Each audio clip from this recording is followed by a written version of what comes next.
Welcome to پرانا پاکستان۔ جس طریقے کے ساتھ رات کو فارم 47 کی گورنمنٹ نے رات 12 بجے پیٹرول بم گرایا غریبوں کے اوپر، میری سمجھ کے مطابق تو ایک ہی بات آتی ہے کہ انہوں نے تہیہ کر دیا ہے کہ ہم نے غریب کو مار دینا ہے، غریب کے اوپر بوجھ در بوجھ ڈالا جا رہا ہے۔ اور آپ خود سوچیں کہ بجٹ کے بعد ایک نیا بجٹ، یعنی کہ سانس لینے پہ بھی انہوں نے ٹیکس لگا دیا تھا، ابھی انہوں نے جس طریقے کے ساتھ تقریباً 88 جو ہے روپیز جو ہے وہ انکریز ہے تقریباً ٹیکس اس کے اوپر۔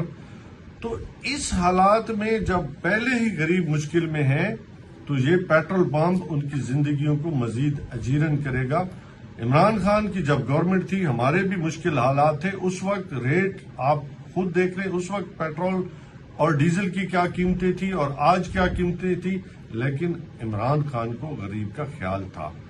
ان کو صرف اور صرف جو یہ ہماری اشرافیہ ہے، ان کو اپنا خیال ہے، ان کا ایک ہی پروگرام ہے کہ ہم نے غریب کو مار دینا ہے۔